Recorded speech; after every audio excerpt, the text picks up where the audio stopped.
Isra says, does monthly cycle get in the way of a woman earning rewards, as she must stop praying and fasting in the month of Ramadan?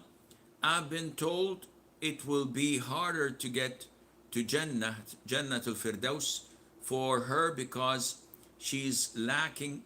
Male women without cycle have a better chance going there since they don't stop worship. What you heard is not true. There is a beautiful hadith. It consoles us, those who cannot go to pray in the masjid.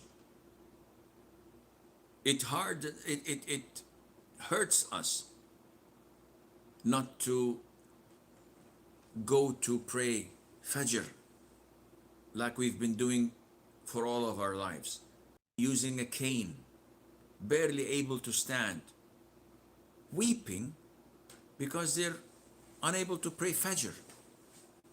All of their lives they've been praying in the masjid, in the first row, reading so many chapters of the Quran between adhan and iqamah, and between prayer and prayer, instead of going back home. They can't do that anymore. So what consoles us? The Prophet said, alayhi salatu wasalam, whenever a person falls sick or travels, Allah would record for him whatever he used to do from the good deeds while he was healthy and residing. Allah is most generous. So even though we're saddened by this calamity that we're unable to pray in the masjid, yet we are confident that Allah Azza wa Jal would reward us, because when we were healthy, we used to pray every single prayer in the masjid, not skipping a single one. Some of us used to sit between Fajr and sunrise, remembering Allah Azza wa Jal and making dhikr and reading the Quran. Allah would restore this and register it to you as if you're still doing it.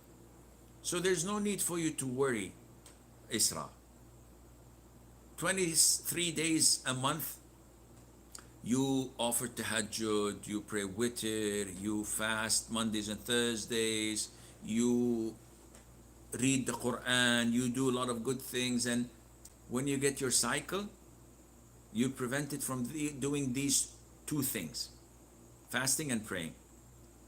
Allah would register that for you, would reward you for that, because you used to do that when you were healthy and not having a problem. But this is not the end of the life. This is not the end of life. You can still gain a lot of good rewards, even if you have your month. Recite the Fatiha, teach them how to pray, teach them the fundamentals of Tawheed, make them memorize short surahs, and they read such surahs till the rest of their lives, and you're getting reward. Imagine the reward you would get in Ramadan when you cook food, a little bit extra to what your family eats, and you give it to the masjid, share it with the poor, help fasting people to break their fast. Dhikr you can say whenever you are unable to pray, but you see people praying, and you repeat La ilaha illallah, or Subhanallah wa bihamdih, or Subhanallah alhamdulillah Allahu Akbar la ilaha illallah wa la hawla wa la quwwata illa billah, and you repeat that hundreds and hundreds of times. Definitely you will be in better shape than so many of those who pray and not do what you do, and Allah knows best.